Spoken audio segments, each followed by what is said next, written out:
আমার সকল বন্ধুদের জানাই সুপ্রভাত। কেমন আছো সবাই? আমার এই ছোট্ট চ্যানেলটিতে তোমাদের সবাইকে অনেক স্বাগত।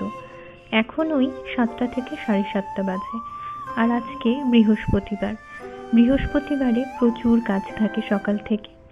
তো সকালে উঠে ব্রাশ করে মুখটা ধুয়ে নিচ্ছি, এরপরে অনেক কাজ আছে।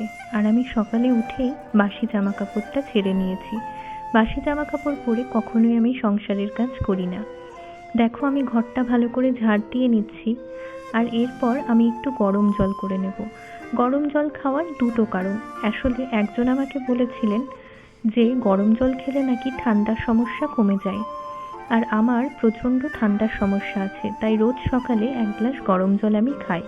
আর আরেকটা হচ্ছে মোটার জন্যে, আসলে মোটা হয়ে যাচ্ছি, তাই জন্য একটু গরম জল খাই সকালে উঠে।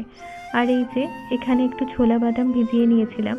আসলে মা হওয়ার পর আমাদের শরীরে প্রচুর ঘাটতি পড়ে, তাই আমাদেরকে কিছু কিছু রুটিন ঠিক রাখা উচিত। এই যে যেমন সকালে আমি ছোলা বাদাম, কিশমিশ, কাঠবাদাম এগুলো খাই, এগুলো প্রত্যেকেরই খাওয়া উচিত। এগুলোতে প্রচুর পরিমাণে প্রোটিন, কার্বোহাইড্রেট থাকে। এবং মা হওয়ার পর আমরা সবাই জানি যে আমাদের শরীরে এতটা ঘাটতি হয় যে আমরা বেশি কাজ করলে আমাদের মাজা ব্যথা, অনেক রকমের সমস্যা হয়। আর সারাদিনে আমরা আর সময় পাই না যে আমাদের খাওয়ার দিকে আর নজর দেব। তাই এই সকালটাতে কিছুটা রুটিন যদি আমরা করে নিই, আমাদের শরীর অবশ্যই অনেক ভালো থাকবে। আর ওদিকে তোমরা দেখলে আমি আলু কুমড়ো কেটে নিয়েছি। আজকে সকালে ইচ্ছে হলো একটু লুচি আর আলু কুমড়োর তরকারি করব। এখানে আমি ময়দার মধ্যে ময়াম দিয়ে দিচ্ছি, আর তার জন্যে আমি ময়দাতে তেল, লবণ আর চিনি দিয়ে ভালো করে মেখে নেব। আর তারপর আমি একটু গরম জল দিয়ে ময়দাটাকে মেখে নেব, বেশ গরম জল দিয়ে, তাহলে ময়দার লুচি চিমড়ে হয় না। আর এখানে আমি আলু কুমড়োর তরকারি করার জন্যে প্রথমে কড়াইয়ে কিছুটা বাদাম ভেজে নিলাম। এরপর আমি একটা শুকনো লঙ্কা আর কালো জিরে ফোড়ন দিয়ে তরকারিটা করে ওপর থেকে জিরের গুঁড়ো দিয়ে দিলাম, জিরে ভেজে তারপর গুঁড়ো করে। আর এই যে এখানে আমি লুচি ভাজার তেল নিয়ে নিচ্ছি। আর এই যে ফুলকো ফুলকো লুচি, কি দেখেই লোভ লাগছে তো। আমার তো লুচি খেতে খুব ভালো লাগে, তোমাদের কেমন লাগে আমাকে জানিও।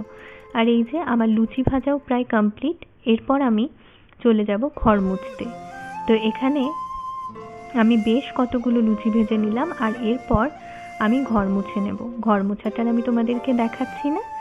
তো এরপর ঘর মোছা হয়ে গেলে আমার ছেলে এখানে ঘুমোচ্ছে এখনো। আসলে রাত্রে অনেক দেরি করে ঘুমোয়, আর সকালে বাবা মাকে তো তাড়াতাড়ি উঠে যেতে হয়, কিন্তু উনি তো ওনার টাইম মতনই উঠবে। তো এখানে আমি মশারি তুলে নিয়ে ভালো করে গুছিয়ে বিছানাটা তুলে নিয়ে তারপর চলে যাব স্নানে। এদিকে সমস্ত কাজ আমার শেষ। আর আমি স্নানে গেলে আমি সুজি করে রেখেছি, সেটা আমার বর আমার ছেলেকে খাইয়ে দেবে সুজিটা। তো এখানে আমি ভালো করে বিছানাটাকে ঝেড়ে নিচ্ছি, আর ওদিকে আমার ছেলে কিন্তু এখনো ঘুমোচ্ছে। আসলে ওর বাবা ওকে তুলে দেবে। আর আমার বরেরও ওদিকে স্নান হয়ে গিয়েছে, অফিস যাওয়ার জন্য রেডি হচ্ছে। এরপর আমি স্নান করে দেখো চলে এসেছি। আর আজকে যেহেতু বৃহস্পতিবার, তাই পরে নিচ্ছি শাড়ি। আসলে কথায় আছে না, সংসার সুখের হয় রমণীর গুণে। তবে হ্যাঁ, শুধু রমণীর গুণেই যে সংসার সুখের হয় তা নয়, সেই রমণীর পেছনে একজন সুপুরুষকেও তো থাকতে হবে, তবেই না সংসার সুখের হবে। আর এই যে এখানে আমি রেডি হয়ে একটা টিপ ছোট করে আর সিঁদুর দিয়ে নিলাম। এরপর আমি আলতা পরে নেব। আসলে আলতা পরতে আমার খুব ভালো লাগে।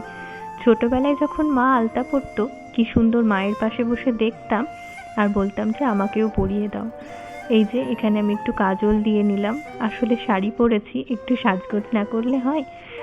আর এই দেখো আলতা পরে নিচ্ছে এখানে। এরপর আমি আলতা পরে চলে যাব পুজো দিতে। আর আমার পাশে আমার পুচকেটাও বসে আছে, বলছে মা আমিও পরবো।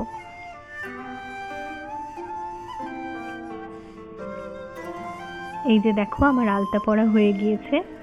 আলতা পরলে পাগুলো কত সুন্দর লাগে না, বেশ ভরাট লাগে।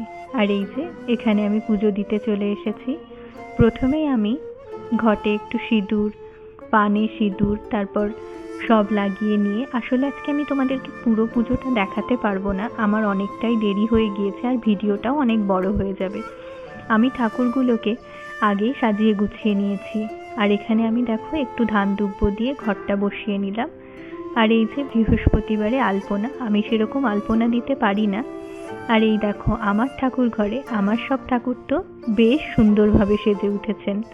আর এই যে এবার আমি চলে এসেছি আমার বরের খাবার দিতে। এখানে গরম গরম তরকারি আর ফুলকো ফুলকো লুচি, কি সুন্দর কম্বিনেশন না বলো? তো আজকের ব্রেকফাস্টটা তো আমাদের বেশ জমে যাবে। তোমরা কে কি ব্রেকফাস্ট করলে আজকে অবশ্যই কমেন্টে লিখো। আর তোমরা তো কেউ সাবস্ক্রাইবই করো না, তোমাদের কি ভালো লাগে না ভিডিওগুলো? তো দেখো আজকের ভিডিওটা এই অবধি। তোমাদের যদি ভালো লাগে প্লিজ লাইক কমেন্ট সাবস্ক্রাইব করে দিও। এই ছোট চ্যানেলটাকে একটু বড় হতে সাহায্য করো তোমরাও। তো আজকের মতন টাটা।